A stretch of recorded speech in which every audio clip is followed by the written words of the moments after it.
haven't travelled on the city transport for ages. Years ago, I used to work on the trams as a conductor and later on as a driver. We used to go up this route to Brooklyn regularly. Trams were around long before I started. In fact, they were first used in Nelson back in 1862. The Dun Mountain Railway was the first passenger tramway system in New Zealand. It was built to carry chromium ore for shipment to England, and it was one of the conditions of operation that they also operated a passenger service through the streets of Nelson. Wellington started using trams in 1878 with small four-wheeled wooden cars hauled along by tiny steam-powered engines. These must have been seen as pretty modern for their time, but not everybody was impressed. The noise, the soot and the disturbance to horses created lots of opposition, and just a few years later horses replaced the steam engines.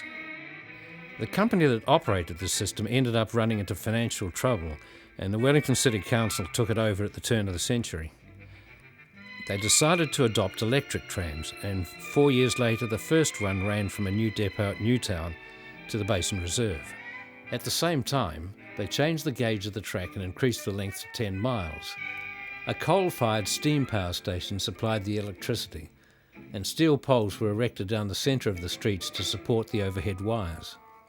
The first electric trams were built in England, and included several open-sided cross-seating trams. These trams proved to be rather hazardous, especially to the conductors who occasionally fell off or were struck by other vehicles. Eventually, an Act of Parliament banned the trams with no centre aisle, and many trams were converted to double saloon cars with open seating in the centre. Wellington had a total of 274 trams, 14 were horse-drawn, 258 were electric passenger trams, and 2 were for freight only. Not a lot of people know that. When I was growing up in the 1920s, the streets of Wellington looked much like this every day, and they were dominated by trams as there weren't many cars at that time. Trams went out to all the suburbs, and that was how everyone got around. By the time I started on the trams, they brought in the more modern fiducia type, like the one we're riding in now.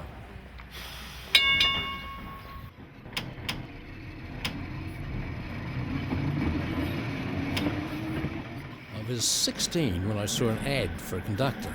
Money was good and the war was on. It was an essential industry, you see, and once you turned 18, you'd go overseas to the war.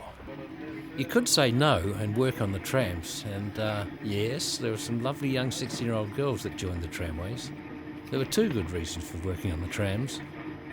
It only took a couple of weeks to learn all the sections, and I was made a conductor. I got to know all the districts and suburbs pretty well.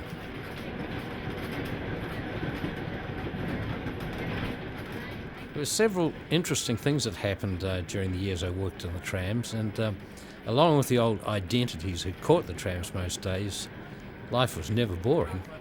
Around this point here, we'd pick up socks, as we used to call her, always in white socks. She'd go to the market in the mornings, make up posies, and get on the tram to sell them. We used to put up with her as long as she paid her 2pence fare.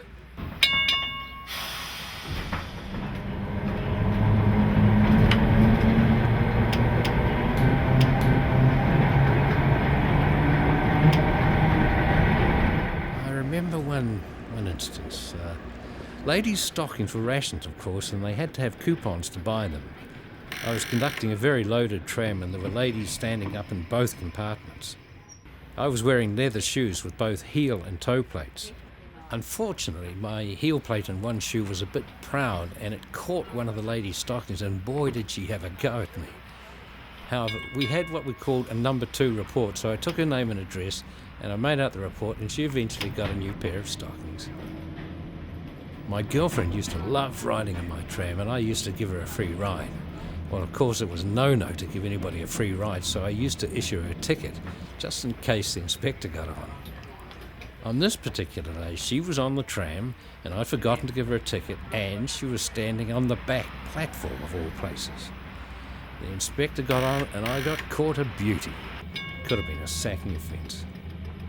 If your tickets and cash didn't balance, you paid them on payday. You got your pay in one hand and had to pay back the shortages at the next window. I turned 21 in the November of 1946, and there was a session of motorman training starting that August. It was a 3-month course in Wellington in those days, and you had to know everything about the tram. Theory, practical, the lot. They knew that I'd be 21 in November, so I was allowed to start my training. It was a government examination, and your driver's ticket was printed on canvas paper. It entitled you to drive all electric equipment, which included trains, trams, and other equipment. I got my driver's ticket, no trouble at all. There were lots of gum trees growing up the road to Brooklyn, and the leaves fell on the tracks and made them very slippery. I was going down the hill once at the Central Park tram stop, near the tennis courts, and a lady was waiting, but my tram skidded and she had to run 100 yards down the road before she could get on. We were driving 20 tonnes fully loaded, and people didn't realise the trams always had the right-of-way. While driving along Manor Street one day, I was approaching the corner with Willis Street, and a lady driving a 1939 Citroën car pulled out in front of me without looking. I slammed her up on the footpath and she had to get out of the car on the passenger side. She said to me, "Didn't you see my hand signal?" I said to her that if she gave a hand signal, then she must have wound her window up pretty quick. You know, her only response was to accuse me of not attempting to swerve out of her way. One wet day I was driving along Manor Street going to the zoo, which was number 4 route. Wellington had a lot of electrically operated track points. There was an overhead contactor, and you would apply a couple of notches of power and a little bit of air to slow the tram, and that would operate the points to turn around the corner. But this set of points on this day was full of water as the drain wasn't working. The point slammed over, and a young lady who made a rush across in front of me got rusty, dirty water all over her, right up to her knickers. Another thing that used to happen was that we picked up bundles of the Evening Post from Willis Street as it came out.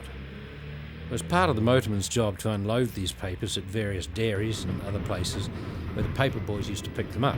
One of these was at Brooklyn, where we're now coming to, and this is the end of the line for me. Hopefully my friend Bill will be waiting for me at the bus stop.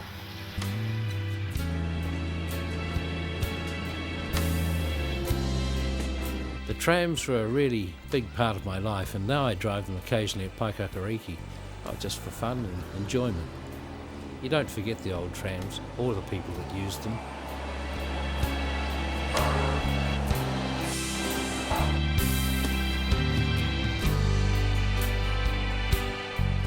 Where's Bill? He's late again.